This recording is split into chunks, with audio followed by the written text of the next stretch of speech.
Hola, tudo bem, konnichiwa, aloha, como estas? Hello, what it do?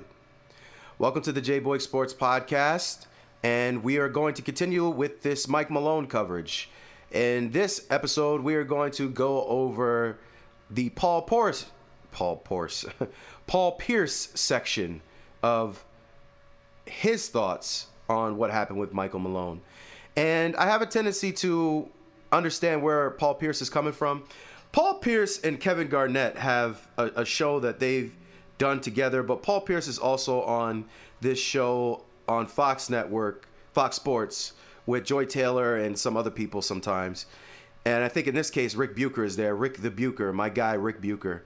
Had a chance to meet him one time in person. Really a great guy from what I was able to gather from him. Really like Rick Bucher. Really pay attention when he speaks. But I also always have liked Paul Pierce. And I say always after he retired from the Celtics, because I hated him as a Celtic because I'm a Laker. And he was a problem. I respected him, but I hated him. But I like Paul Pierce now, and I think he has some pretty good takes. But I do think he caps. I think he caps for this generation to continue for views and likes, and he doesn't want to be a hater. But sometimes the real one in him comes out and he can't avoid it. And in this case, he's standing up and saying players need to get their stuff together. So let's listen to what he has to say specifically about how players not toughening up has caused Mike Malone to lose his position. What's that? Is he a good coach or is he not a good coach? He's a good coach. He's a good coach. Think about No question about it. He's a good coach. Thank you. He's What also are we talking about here? Do they not but get he's paid? also a horse. Because players get their feelings hurt in this generation. Oh, I don't like him. He talking bad to me. Man, get on the line. You making $30 million a year. Like, that's what it is. These players' feelings get hurt. I'm telling you, he's a great coach. He's won a championship. Joker is playing the best of his basketball of his career again. And he might win the MVP, he might not. But now, because somebody's feeling hurt in the locker room, oh, we don't like him, we don't think we can win with him, it don't matter. Get over your feelings. He's a successful coach who's brought you to the mountaintop, and now people's feelings get hurt, and now he out of there. That's what it is. So I tend to agree with Paul Pierce. However, I will slightly disagree because all reports that I've heard are that Joker has a great relationship with Mike Malone. I've heard that Joker does not have a problem with Mike Malone. This was done in spite of Joker, right? And in spite, I don't mean like to make Joker mad. I just mean Joker was outside, it's seemingly, of this decision, but we shall see. I mean, Joker could have been okay with it for the rest of the team, even though he personally liked him. Maybe Joker's that type of guy. I don't know. So more facts will come out as time goes by, right? That's usually how it happens. But overall, I do tend to agree with what he said. I think that part of why he's not there is players complaining. What players, we don't know yet, but it's really a shame because Mike Malone is a hard-nosed guy. And like Paul Pierce said, you make it $30 million, okay, get on the line. It's time to run because that performance wasn't good. If you want the best out of your team, everybody has to be accountable. Money cannot be the only reason that money can't be the deterrent between you and success. And a lot of these guys are making a lot of money, and it's almost like they feel like nobody can tell them what's what. The coach's job is to coach the team to win a championship. That's it. The player's job is to play, listen to the coach, win the championship. Or at worst, work with the coach to win a championship. It's not the coach's job to listen to the players coach him on how to win a championship. That's backwards. So what we're seeing now is these guys, but we're also seeing it as fans, right? As fans, we're seeing the same thing. Their job as players, respectfully, is to entertain us, the fans, to support entertaining the fans, to be approved by the fans. Now these guys have this attitude of whatever, I'm rich, you're not, it's whatever. I don't have to be a role model of any sort. I'm not saying you got to be the number one Class A guy, but you still have a responsibility to take on some type of role model tendencies because you have that much money. You are put in front of large audiences and especially of kids that dream to play, right? Your behavior, how you act, kids see it.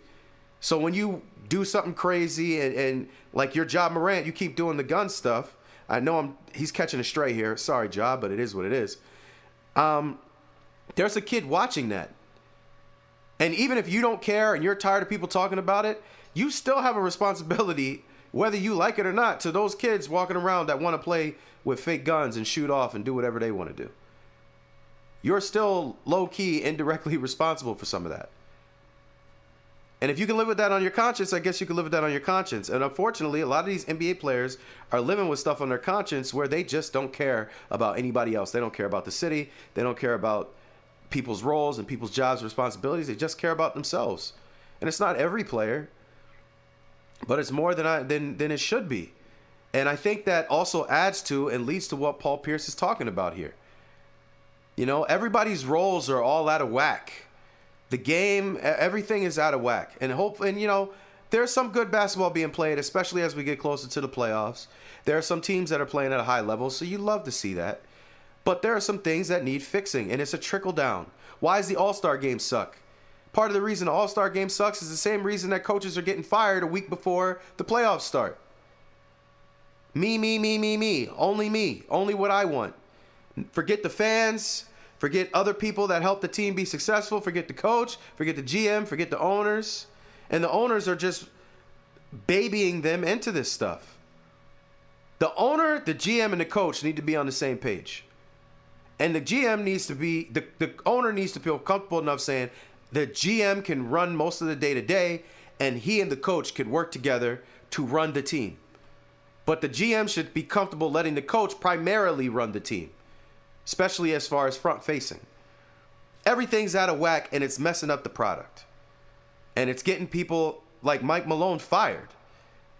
Because I tend to agree with Paul Pierce. I think the players got him fired. Whoever these players are, we don't know.